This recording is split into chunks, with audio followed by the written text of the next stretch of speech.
বন্ধুরা, ঘরোয়া ঘরকন্যা সবাইকে স্বাগত জানাই। বন্ধুরা, আজ আমি করব চিংড়ি শুটকি ভর্তা।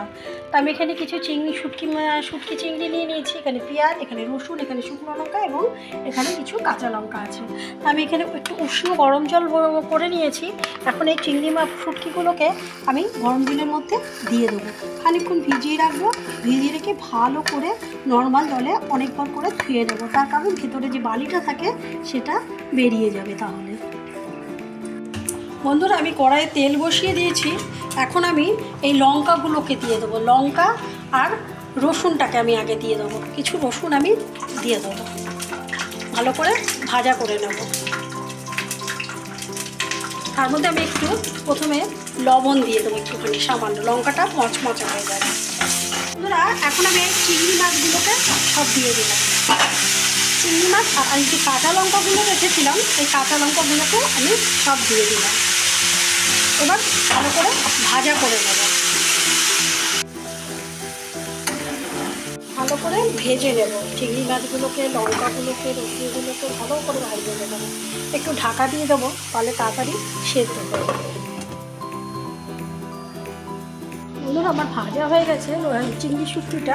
এখন আমি আস্তে আস্তে অল্প অল্প করে নিয়ে আমি শিলনোড়ায় বেটে নেব।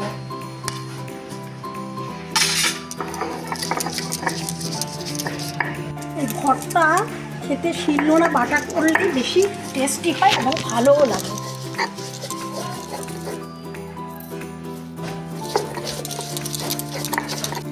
আমি একদম মিহি করে বাটবো না, একটু রেখে রেখে আমি বাটবো, তাহলে খেতে বেশি ভালো লাগবে।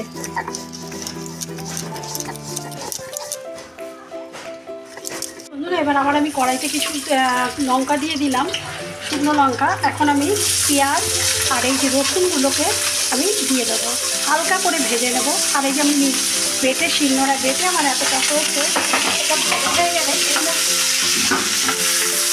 ভাজা হয়ে গেলে এর মধ্যে আমি ওই শুটকি মাছটা আমি আবার একটু জ্বালিয়ে দেবো। তেলটা একটু পেঁয়াজটা ভাজা হোক, নরম হয়ে যাবে, কিন্তু পুরো পুড়িয়ে দেবো, কম আছে ভেজে নেবো। মাছটা আমার ভাজা হয়ে গেছে। এখন আমি এই শুটকি মাছটা যে বেটে রেখেছি সেটা আমি পুরো দিয়ে দেবো,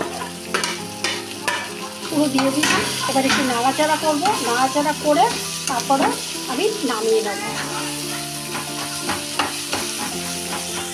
বন্ধুরা, আমার এই চিংড়ি শুটকি হয়ে গেছে। এখন আমি আরেকটু উপর থেকে কাঁচা তেল দিয়ে দিচ্ছি।